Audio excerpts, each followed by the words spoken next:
Bigetron Alpha, RRQ have a lot more winning conditions to deal with. And with that, ladies and gentlemen, welcome to the land of dawn. Will Bigetron Alpha finally prove to everyone that they are no longer the laboratory testing grounds for RRQ? It's going to start here from game number 1. Looking at the emblems here for both of these teams, everything seems normal until you take a look at Naomi. I didn't quite get a full glimpse of it, but because it was earlier on, but I have to check again. Yeah, he went for Inspire, 5% extra cooldown reduction for Naomi. There you go. You can see it right below the Tenacity, right next to the Tenacity that he went for. Meanwhile, for BTR, very safe. 3 or 4 Tenacity. Super Pin, though, is looking for an invade, Gani. Oh, see here, just missed that one. But now take a look at this. Super Pin now will be forced to use the Flicker early. But then again, Bigetron will comfortably take that lead, though. I think Bigetron understand Fursic and Ling, right? The fact that the Ling can put pressure on each and every single lane, but not like that. And so they go for Tenacity, a little bit more safe, a little bit more sustain in this early game, which is what Bigetron Alpha are banking to dominate. Ling still going to be able to get that purple buff, so Bigetron Alpha have yet to punish RQ's early game. Oh, Super Ken, take a look at the damage early game already towards Skylar there. No commitments though, just yet. Still, no first blood on the board for the first 2 minutes. That's what the Thrill gets you, man. It's the same build that Taz went for, same emblems, Thrill, Season Hunter, and the Killing Spree. And the Paquito in the jungle becomes just so lethal, and it's utilized as a flex perfectly here. Better mid control for BTR.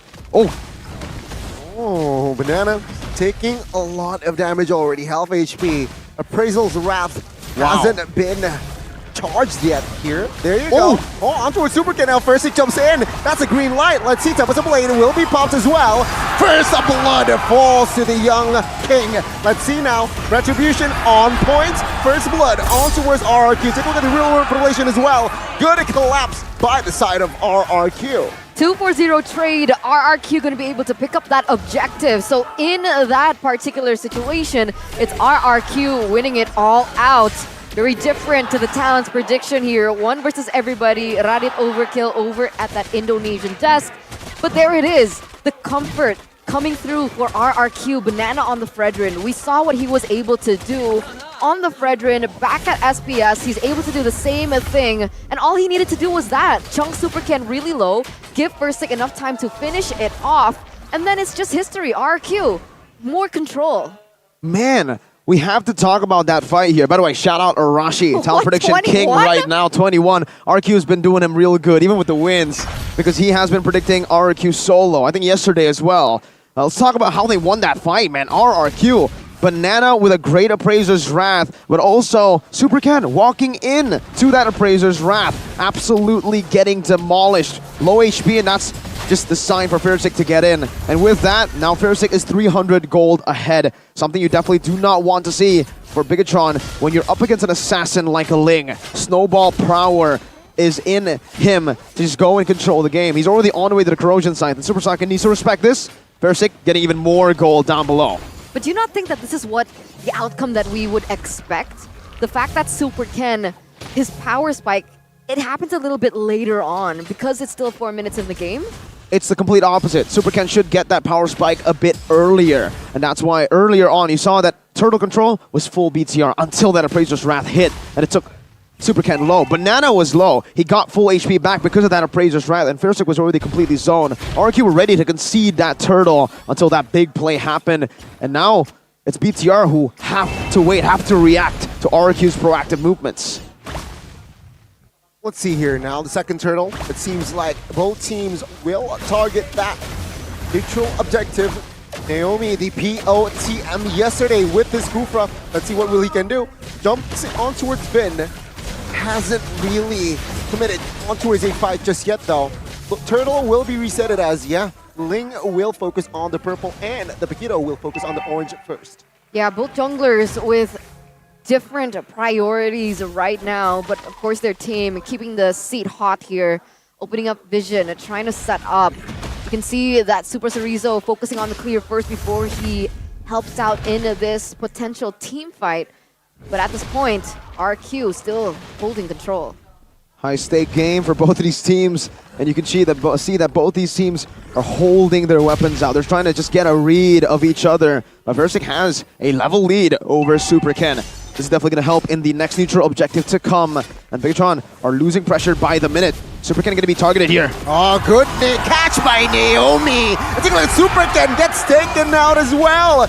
And that is already GG. Let's see the snowball. Superfin pops the wall charge and flicker as a defensive maneuver. Now Sorizo jumps in as well. No clear damage and a follow-up just yet though. But Naomi will be mounted in the backside. But just in time to be in that turret. Super Sorizo will not claim that kill as now moving on towards Sorizo. He looks like GG. Another kill for Versik. He gets punished. He gets punished. He tried to look for a trade, but in the end, it was all in favor for RRQ and the Kingdom. They are soaring. Super Sorizo off the board. RRQ with better handling and pressure on the map. And what does this mean? RRQ 2,000 goldie. Can BIGETRON try and force this fight in this objective? I think they can force a fight. There's no purple buff on Versik, but man, Super Ken is so far behind. He's been caught 2 times. RRQ have read him out like a book.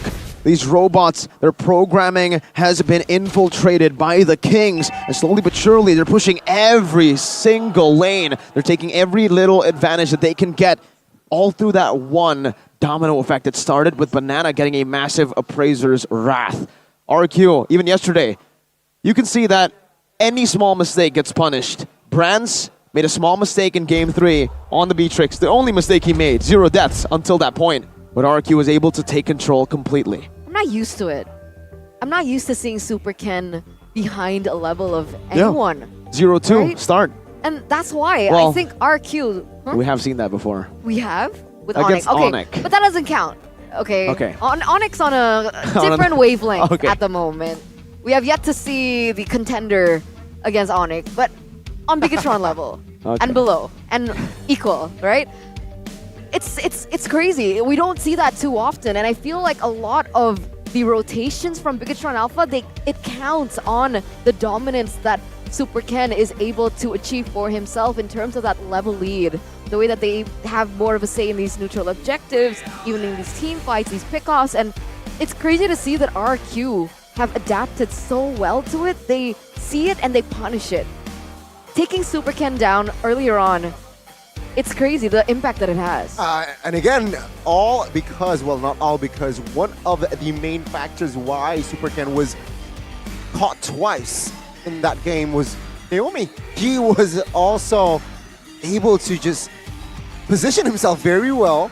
And again, catching Super Ken off guard. And of course, with the help of the follow-up, was also just good and on point by the side of RRQ. But then again, Naomi's displaying a very splendid Kufra in this first game. Oh! To this point. They did it! Oh, it's official! Wow! Evo's Icon, the champion of Wechege or WCG 2023 over in Busan. Congratulations! Wow! Indo Pride! Indo Dub! MSC, SPS, now WCG. 3 tournaments in a row for Indonesia. I heard Echo loud. The MDL team was in the grand finals. There you go. I don't know what the score was, but last time I checked, it was 2-0 for Evo's Icon. Best of 5? Maybe best of 7. Ooh! Maybe the audience can tell us. Enlighten Maybe they us. know a little bit more about it. But could this be the start of something new? Oh, this One as well. thing for sure, an Indo team will win MPLID. Oh, what's going on there? What's going on there? Is she looking for a medal? No, she's already holding it out, man. Again, I think everybody knew that this team would win WSL Season 7. There's no question There it as to is. why or how they would lose. I mean, this team has been on a roll. What? How many years? 3, 4 years now? The domination of BIGETRON era in the female scene? I think so. Around that, right? The ladies scene, the ladies MLBB scene is red, man. And it's been red for so long. It was blue. Because For a while. BIGETRON was Bellatron back in the day. Oh, it wasn't blue though. It They was were like blue. Cyan, turquoise, yeah. turquoise. But here so far for the last, 4 seasons, it's been yellow and orange in MPL Indo, RRQ and season. ONIC. Last season it was ONIC. Yeah, but it wasn't orange last season. Well, yeah, I mean, but like the champions has always been yellow and orange so far in the last, That's true. 3, 4 seasons. Oh, we're finally going to get back in the game. Boom, bang, bada, bing. Let's get into the land of dawn once again here. Whoa. As already something brewing up here by RRQ. Are they looking for a pick? Naomi, there you go. Oh, there you go. The catch and the coordination comes through. Supervin now will have to force to use the wild charge. No flicker in hand that time. So, yeah, the wild charge will do. That's already a wasted resource.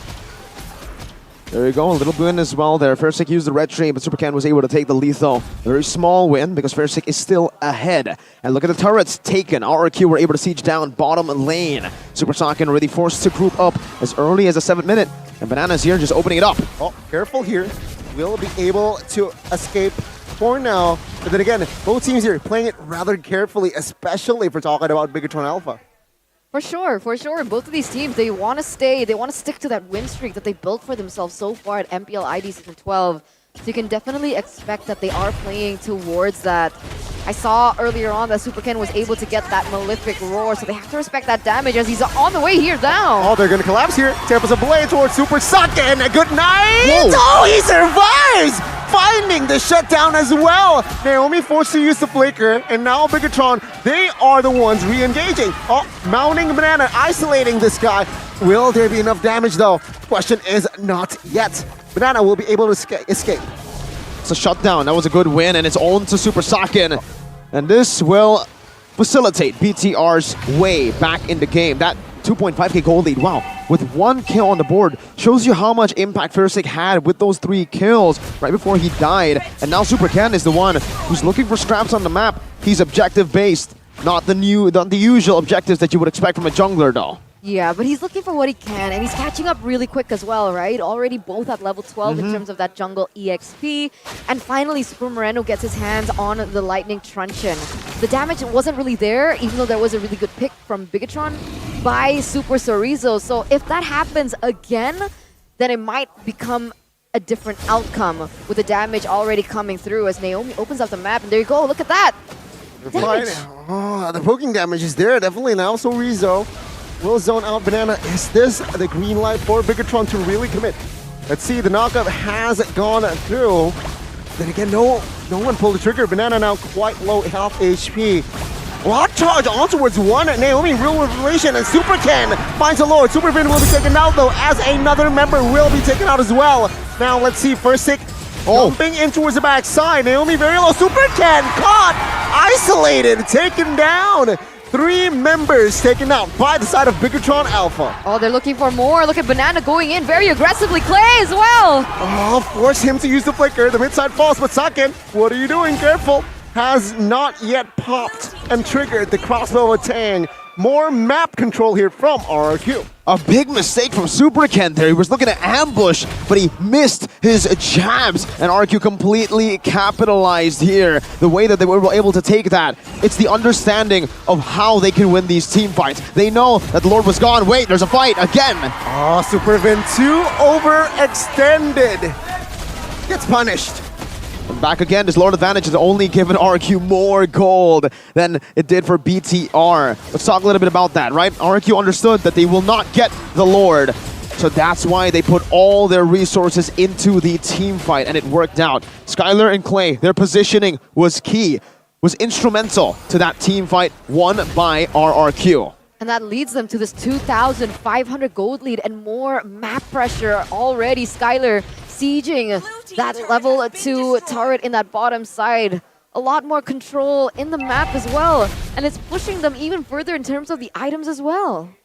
Well, taking a look at the items here, Supercan Despite being 0-3 and 0, he's only 700 gold behind. But it doesn't share you the whole story though, because for RRQ, this may be just a 2.5k gold lead, but it's a massive 2.5k gold lead because of the map pressure that they have. They can continuously just punish and get more gold as they progress. The only reason it's not a 5,000 gold lead right now is because BIGETRON Alpha were able to secure a neutral objective. And with this gold lead, you can see that the core items to win the team fight has already been built up. Mainly, look at Clay and Skylar. Ice Queen 1 and Glowing 1 just shredding through the frontliners of BIGETRON Alpha. And obviously for Skylar, we need to take a look at how he's been able to build up that BOD into the Malefic Roar this quick, but also already into that Wind of Nature. Once he gets that, BIGETRON Alpha will have 0 kill threats. Super Moreno will not be able to get that range down. And even if he does, I don't think it's going to be enough to take Skylar out. And as you said it, Wind of Nature built up. So a lot more pressure taken off his shoulders there in these team fights. As we take a look at the players' gold Versik, #1 on the charts, as well as Skylar. Super Ken is catching up, but he's not quite there yet. And it looks like it's very difficult for him to have that damage that we usually see the Paquito jungle do and have. And one of the main issues is that inability to close the gap with the Eve, the real-world manipulation, the slow, and that DOT and overtime damage, as well as that catch coming in from Naomi. It's not as easy as a front to back. He needs to look for a little bit more flanks in these team fights if he's trying to win. Most definitely. And right now for BTR, if they are still trying to win in this game, it has to come through Super Saken, who's already building to that Malefic Roar. But I don't think it's going to be enough, really, to pressure RRQ. They're tanky boys, beefy boys, and those weakness points aren't going to give itself out. Oh lord, Munch is very, very fast. Versik claims the Lord here, and hands one. Oh, take a look at the mount here. Naomi mounted. The damage is definitely there. Force him to use the flicker. He survives though, but on the other side, then misses that wall charge. Take a look at Zorizo now, taking the heat, taken down as well. What a revenge by Naomi. Beautiful plays by RRQ. Clinical game by them. Look at how they're able to pace it slow, really slow. They're playing BIGETRON Alpha's game, BIGETRON's slow tempo game that we know from Snapdragon Pro Series. We're seeing it from RRQ. They're replicating what BTR are doing. They're copying and they're doing it better. My goodness, BIGETRON Alpha, they're in a bit of trouble now because their main strength has been read out by RRQ, and RRQ are marching down on the base. For sure. And it looks like history may repeat itself here for game #1 as Naomi already charging on to Super Ken and gets him! Oh, good night, Super Ken. RRQ, not a miss in this game just yet. They're 1-10, and take a look at the tier 2s. Oh, real world collision now popped as well. But the base turret here. Really? Oh, the damage from Beatrix. So precise. Another kill, and add to that, another base turret taken down. Skylar, and look at Banana going straight in for the base. Versik on the top side, claiming control of the turret. And it looks like that this might be the beginning of the end of BIGETRON's win streak. It was 2,500 gold lead 2 minutes ago, and now it's 7, it's 10. Take a look at the base, Versik munching it. It's Clay. They do not play. They just want to slay, and they take game 1. They take game 1. The Kings of Kings proving nearly all the casters wrong here on the caster desk. Just steamrolling over BIGETRON, outplaying them at their own game. What the heck? RRQ became the robots here, and BIGETRON went back to the rabbits.